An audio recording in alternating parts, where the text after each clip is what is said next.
안녕하십니까 여러분, 드림바디 아카데미 이태경 강사입니다.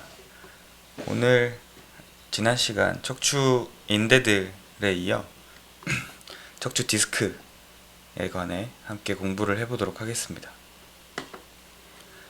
먼저 이 디스크의 구성은 이렇게 세 가지로 나뉘고요. 속질핵, 뉴클리어스 퍼포서스, 섬유태, 애뉴러스 파이브로서스, 척추 끝판, vertebral end plate, 이렇게 속질핵, 섬유태, 척추 끝판 세 가지 이 구성들로 나뉘게 되고요. 먼저 가장 안쪽에, 그리고 어떻게 보면 가장 좀 중요하다 할 수 있는, 중요하다기보다는 좀 정확하게 하면 좀 더 많은 보호를 받아야 하는 이 속질핵부터 어떤 성분으로 되어 있는지 한번 살펴보도록 하겠습니다. 먼저 이 속질핵은 7에서 한 90% 정도 이제 수분으로 구성된 이렇게 젤 같은 형태다 라고 생각을 해주시면 좋을 것 같고요. 이 수분으로 구성되어 있다라는 것은 우리 어떤 세포 정도 레벨, 그 조직들을 구성하고 있는 구성되는 조직들을 봤을 때 프로테오글리칸이라는 것을 이제 많이 함유하고 있거든요. 이 프로테오글리칸이라는 것이 바로 이런 것입니다. 보시면 이렇게 약간 그 화장실 청소할 때 쓰는 그 솔 같은 것처럼 이렇게 옆에 이렇게 좀 수평한 배열의 가지들이 이렇게 뻗쳐 있는 것을 보실 수 있을 텐데요. 이런 것들이 이제 프로테오글리칸이라고 불리는 것들이고요. 이 프로테오글리칸은 자신의 몸무게의 한 50배 정도 되는 그 물을 끌어당길 수 있다고 합니다. 그러니까 굉장히 그 친수성이 강한 그 조직 중에 하나죠. 그래서 이런 프로테오글리칸이 이렇게 왼쪽 그림을 보시게 되면 이 한 번쯤은 들어보셨을 만한 이 바탕질에 이렇게 프로테오글리칸들이 비우해져 있고, 그 안에 이 검정 색깔 줄이 아교질, 한 번씩 다들 들어보셨죠? 아교질이라고 하는, 좀 쉽게 설명드려서 단백질 그런 덩어리의 복합체라고 보시면 좋을 것 같습니다. 이렇게 구성되어 있는 단백질, 즉 아교질과 이제 프로테오글리칸이 함께 이렇게 섞여서 비우해져 있는 것을 보고 우리가 이제 흔히 바탕질이라고 이제 이야기를 하고요. 보통 조직들을 구성하는 데 있어 이런 아교질, 그리고 바탕질, 세포, 이렇게 세 가지 조직들로 좀 나뉘게 되는데, 요것은 조금 그 기초해부학 혹은 운동생리학 쪽 영역이다 보니까 이것은 제가 다음에 다른 강의로 따로 또 준비를 한번 해드리고요. 오늘 기억해 주셔야 될 것은 이 프로테오글리칸이 이렇게 물을 많이 끌어당긴다 라는 것입니다. 지금 이 바탕질 내에서 프로테오글리칸이 물을 많이 막 끌어당기게 되면 이 블록 안에, 사각형 블록 안에 부피가 쭉 늘어나게 되겠죠. 그럼 이렇게 늘어나는 것을 이 아교질이 이렇게 같이 막아주는 겁니다. 그래서 프로테오글리칸은 수분으로 인해 부피가 점점 증가하게 되고, 아교질은 겉에서 이런 것들을 증가되지 못하게 막아주는 거죠. 조금 쉽게 생각하시면 풍선을 떠올리시면 좋을 것 같습니다. 그래서 안에 좀 이제 풍선은 공기가 굉장히 많이 차 있지만 우리 지금 이 바탕질 현실에서는 물이 이렇게 쭉 가득 차 있고, 그 겉을 아교질, 이 검정색 줄기가 막아준다, 이렇게 생각을 하시면 될 것 같고요. 다시 속질핵으로 돌아와서 속질핵이 방금 보셨던 이런 그림처럼 안에 그 성분이 많은 양의 물을 끌어당길 수 있는 프로테오글리칸으로 구성되어 있다라는 것이죠. 네. 그리고 방금 보셨던 이 아교질 같은 경우에는 타입 1과 타입 2, 그리고 이런 탄력 섬유들로 나뉘게 되는데, 속질핵 같은 경우는 타입 2 아교 섬유와 탄력 섬유로 주로 많이 구성이 되어 있습니다. 탄력 1 아교 섬유 같은 경우는 조금 더 단단한 구조물이고요. 탄력 2는 조금 더 이제 단단하기보다는 움직임에 조금 더 적합하죠. 그리고 이제 탄력 섬유 같은 경우는 어떤 구조를 형성해 주기보다는 지난 시간에 인대를 이제 제가 함께 설명드리면서 말씀드렸듯이 굉장히 탄성적으로 움직임에 조금 더 유의한 장점을 가지고 있죠. 즉 조금 더 유연한 구조물이라 볼 수 있습니다. 타입 1 악효섬유에 비해서 말씀이죠. 그래서 정리를 하면 속질액은 안쪽에 이렇게 물이 좀 꽉 차 있는 프로테오글리칸 이로 구성되어 있고, 그리고 이제 그 겉에는 이 막 같은 이런 곳에는 이런 악효섬유와 탄력섬유들이 이렇게 좀 안에 프로테오글리칸이 물을 잘 가지고 있을 수 있게, 물이 새어나가지 않게 잘 막아주고 있다, 이렇게 생각하시면 좋을 것 같고, 그래서 이것을 제가 상상해 봤을 때는 저는 이게 떠오르더라고요. 계란 후라이 반숙, 조금 있어 보이게 써니 사이드 업이라고 하잖아요. 네, 하여튼 계란 후라이 반숙을 이렇게 떠올리시면, 여기 보시면 이 안에 노른자가 이제 다 익지 않는 게 포인트죠. 그죠? 하지만 이게 굉장히 뭐 어떻게 보면 약하긴 하지만 그래도 정말 이렇게 요리를 하다가 얘네들이 새어 나올 정도로, 그 정도로 약하진 않죠. 조금 조심한다면 우리 밥상 위에 올라가기 전까지 이 모양을 유지할 수 있지 않습니까? 노른자가 새지 않고. 마찬가지로 그렇게 속질핵이라는 개념을 그렇게 비슷하게 생각해 주시면 좋을 것 같고요. 책에서는 이 도넛의 비유를 했는데요. 제가 오늘 이 그림을 굉장히 열심히 찾았는데 마음에 드는 그림은 아니지만, 그래서 마음에 드는 그림이 아닐지라도 설명을 조금 덧드리면, 도넛은 원래 이렇게 가운데가 뚫려 있지 않습니까? 근데 간혹 여기에 이렇게 약간 젤같이, 잼같이 이렇게 동그랗게 차 있는 도넛을 한 번쯤은 드셔보셨을 것 같은데, 책에서는 속질액을 이 안에, 지금 그림으로는 비어 있지만 여기 안에가 차 있는 도넛에 비유를 했고요. 이 겉면이 바로 두 번째로 공부해 볼 섬유태, 이 섬유태로 비유를 했습니다. 그러니까 속질액이, 우리 이 계란 노른자가 굉장히 약하니까 주변에 그래도 흰자들이 막아주고 있죠. 도넛도 마찬가지고 안에 있는 이 잼 같은 게 아무래도 구조를 이렇게 좀 안정적으로 이루기가 힘드니까 겉이 이렇게 빵으로 막아주고 있듯이, 이렇게 디스크도 마찬가지로 겉에 이렇게 섬유태들이 막아주고 있는 것이죠. 이 섬유태를 이렇게 보시면 한 15개에서 20개 정도의 동심성 악효섬유의 층이라고 했는데, 이렇게 보면 겹겹이 쌓여 있는 게 보이시죠? 그래서 층이라는 표현을 쓰기도 하고 뭐 골이라는 표현을 쓰기도 합니다. 마찬가지로 앞서 보셨던 것처럼 악효질, 즉 얘네들도 단백질이라는 것이죠. 근데 보시면 단백질이 굉장히 그 속질액보다는 굉장히 높죠. 속질액의 악효질은 한 15에서 20%인데 섬유태는 50에서 60%. 그리고 깊은 층에 악효질 원이 적다, 하지만 물은 많다, 이런 얘기는 깊은 층이라 그러면 당연히 속질액과 가까운 층이겠죠. 그러니 우리 그 인대를 배울 때도 그랬죠. 항상 인접해 있는 영역의 두 영역은 서로가 닮으려고 하는 성질을 띄었었죠. 마찬가지입니다. 섬유태도 안쪽으로 갈수록 속질핵과 비슷해지려고 조금 더 단단한 구조인 악효질 타입 1보다 타입 2에 가깝게, 그리고 조금 더 많은 물을 이제 함유하게 되는 것이죠. 그리고 이 겉으로 가면 조금 더 타입 1 악효섬유들로 단단해지는 구조를 가지기도 하면서, 또 이 혈관이 바깥쪽에만 이렇게 조금 분포를 많이 하고 있습니다. 이 혈관에 대한 이야기는 이 척추 끝판 엔드 플레이트에서 조금 더 설명을 드리고요.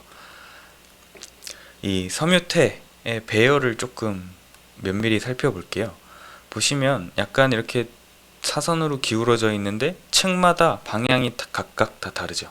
가장 안쪽, 그 안쪽, 그 안쪽, 이제 이렇게 약간 지그재그로 되어 있고, 이 하나의 층마다의 이 악효섬유들의 배열은 또 대각선으로 이루어져 있는 것을 보실 수 있는데, 이 각도는 한 65도, 네, 65도 정도라고 하고요. 그리고 이렇게 65도 정도로, 그리고 층마다 지그재그로 되어 있는 이유가, 우선 만약에 모든 층이 이렇게 수직으로 배열되어 있다면 늘어나거나, 그쵸? 아니면 뭐 구부러지거나 펴지는 데는 조금 유리하겠지만, 회전되거나 아니면 이렇게 한쪽은 뭐 오른쪽으로 가고 한쪽은 왼쪽으로 가는 이- 이런 이런 힘을 받게 되면 너무 이제 어떻게 보면 손상당하기가 굉장히 쉽죠. 이와 반대로 너무 수평하게 되어 있다면 돌아가거나, 아까 말씀드렸던 뭐 한쪽은 오른쪽 한쪽은 왼쪽으로 가는 이러한 부하들에 적응하는 건 쉽겠지만, 수직 배열에서 유리한 늘어나거나 뭐 구부러지거나 신전되는 이런 힘들에서는 그 안정성을 확보해 주기가 좀 쉽지 않을 텐데요. 그렇기 때문에 이렇게 한 대각선으로 65도 정도의 이 기울기를 가진 형태로 구성이 되어 있고요. 좀 특징적인 것을 봤을 때, 지금 우리가 계속 요추 영역에 있는 디스크들을 공부하고 있거든요. 디스크 하면 요추 영역이 먼저 떠오르는 것 중에 하나가, 요추 영역의 디스크의 어떤 그 손실 혹은 좀 좋지 않은 문제들이 이제 많이 보고되고 있기 때문에, 대표적으로 디스크를 하면 요추를 먼저 떠올릴 수 있는데, 디스크는 사실 흉추나 경추 모든 척추뼈들에 다 존재를 하죠. 요추와는 좀 다르게 경추뼈 같은 경우는 조금 더 이렇게 좀 이렇게 넓은 모양이고요. 책에서는 초승달 모양에 가깝다라고 이제 이야기를 했고, 이 섬유퇴가 둥그렇게, 지금 이런 그림처럼 이렇게 동그랗게 속지렉을 잘 감싸주지 않고 옆으로 이렇게 좀 넓다 보니까 앞쪽은 두껍고 이 가쪽은 좀 얇다고 해요. 그리고 우리 가쪽에 보면 언시네이 프로세스라는 갈고리 돌기가 또 존재하죠. 경추에만 있는. 그래서 이쪽 영역은 섬유퇴가 또 없다고 또 합니다.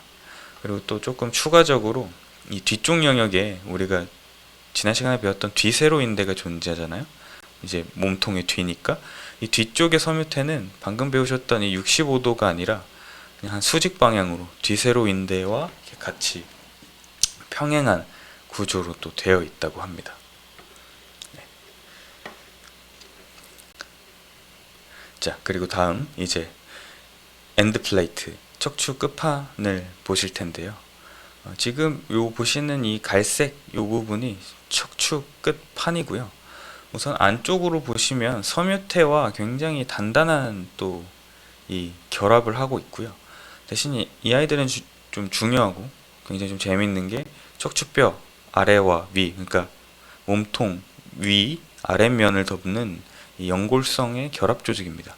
그래서 안쪽에서는 이렇게 섬유퇴랑 같이 섞여 있고, 위쪽에서는 이제 뼈와 함께 형성되어 있는 것을 보실 수 있는데요. 그래서 안쪽은 섬유퇴와 함께 같이 연결되어 있기 때문에 굉장히 좀 튼튼한 연결로 좀 이야기할 수 있고, 그리고 이 뼈랑 연결되어 있는 이런 부분들은 비교적 좀 약한 연결이 되어 있는 부분이라고 일컬을 수 있는데요. 그래서 이렇게 뼈와 연결되어 있는 부분에 어떤 석회화, 그렇죠? 노화나 아니면 외부 충격으로 인해서 이렇게 이 연결되어 있는 부분에 연결이 좀 약해지게 되면 결국 나중에 이 속질액 안에 있는 프로테오글리칸 혹은 뭐 섬유퇴 안에도 존재하겠죠. 이런 아이들이 조금씩 이제 새어나가는 것이죠.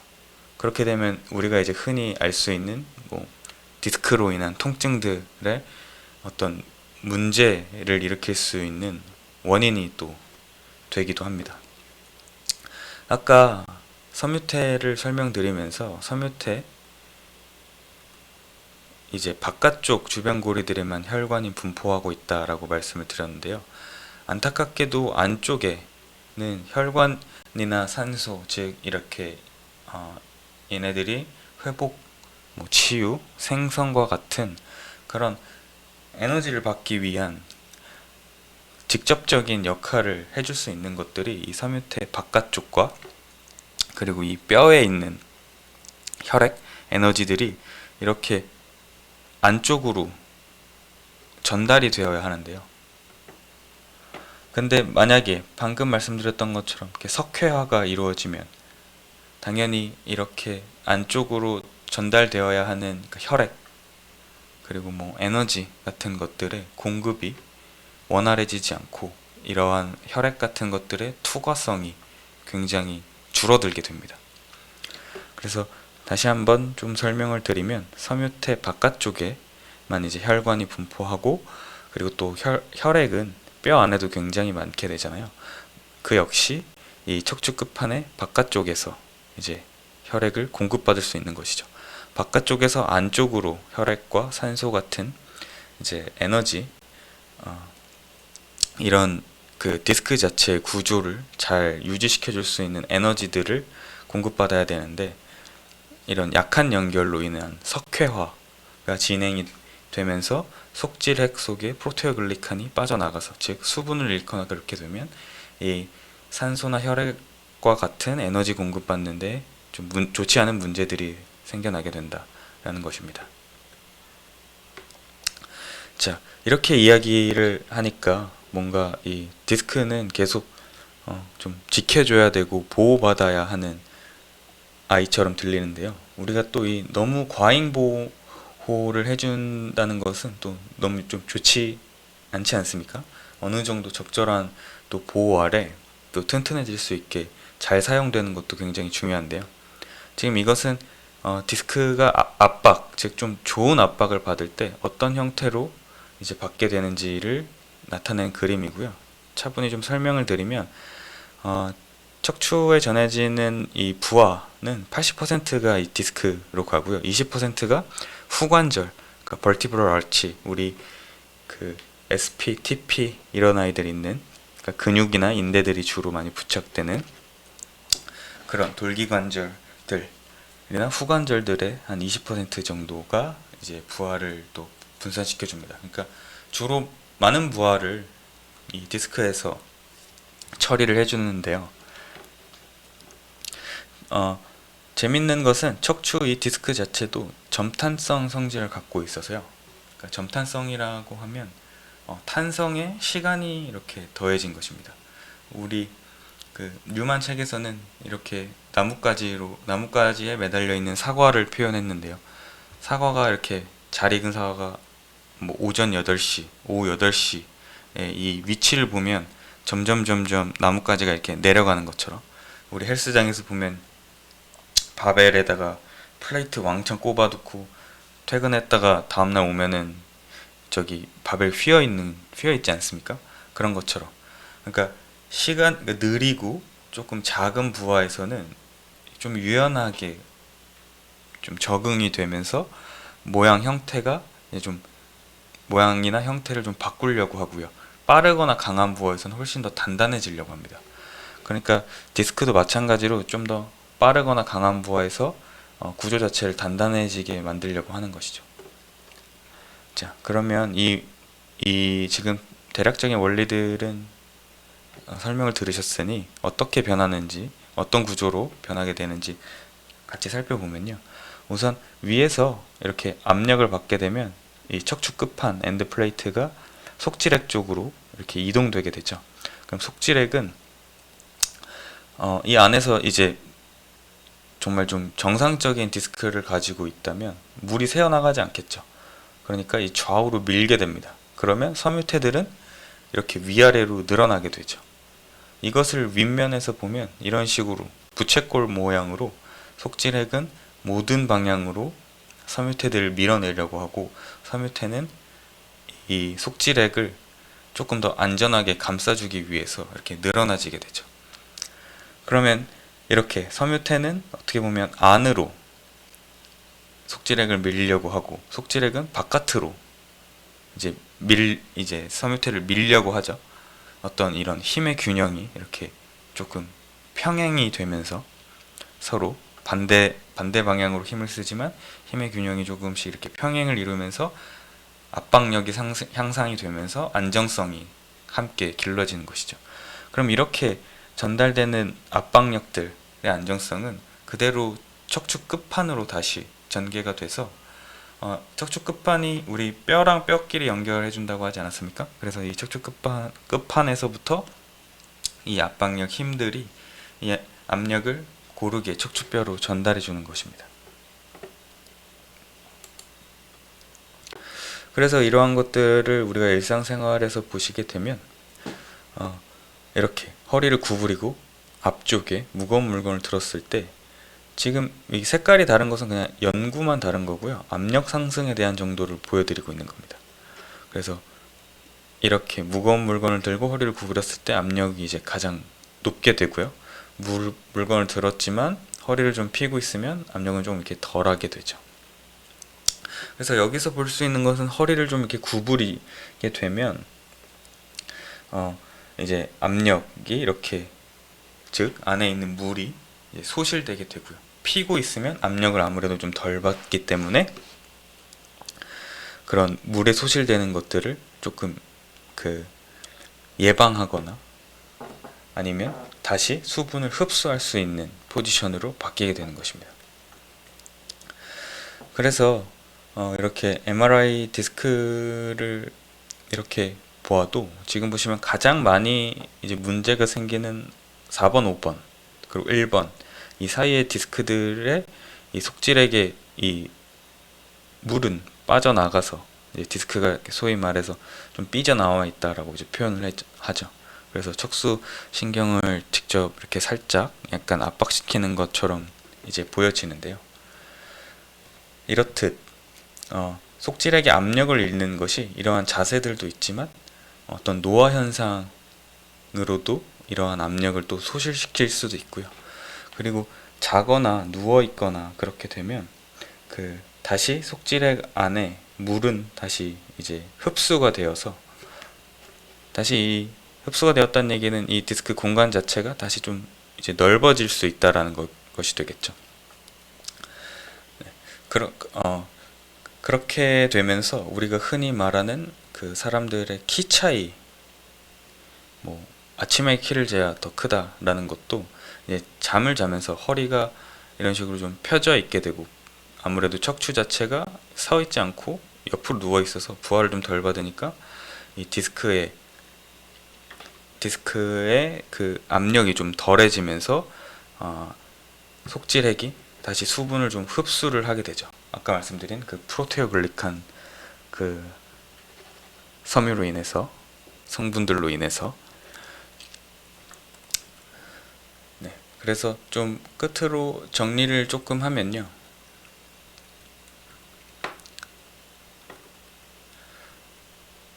네, 보셨던 것처럼 속질액, 섬유태, 척추 끝판들로 이렇게 구성이 되고 물을 가장 많이 갖고 있는 게 속질핵이고 그 이제 직접적으로 겉에서 속질액을 감싸주고 있는 섬유태, 그리고 뼈와 이제 섬유태와 그리고 또 그 위에 뼈를 연결해주는 척추 끝판들이 이렇게 존재를 하고, 이런 식으로 좋은 압박력들을 이제 받았을 때 척추 이 디스크에서 부하의 한 80%를 이제 견딜 수 있다 라고 말씀을 드렸었고, 허리를 구부리거나 무거운 물건을 들면 이 수액은, 속질액 속의 물은 많이 빠져나가게 되고 펴 있는 상태가 되면 그것은 조금 덜해진다. 그리고 이제 잠을 자거나 휴식을 하게 되면 이 속질액 속에 있는 또 물은 프로테오글리칸 섬유로 인해서 다시 팽창되게 된다. 그래서 그걸 이제 비교해서 보여드리면서 이런 MRI 사진도 같이 보여드렸고요. 자, 오늘 설명을 하다 보니까 또 조금 내용이 길어졌는데 좀 어떠셨습니까? 앞서 공부하셨던 인대도 그렇고 지금 공부하시는 이 디스크도 그렇고 사실 알고 보면 이제 그렇게 너무 어려운 내용은 아니니까요. 한번 제 이 녹화 강의 잘 보셨으면 척추 파트, 뉴만 척추 파트 한번 이렇게 쓱 읽어보시면 훨씬 더 이해가 잘 되실 것이라고 생각을 합니다. 자, 그럼 저는 오늘 여기까지만 하도록 하고요. 또 함께 공부할 수 있어서 즐거웠습니다. 감사합니다.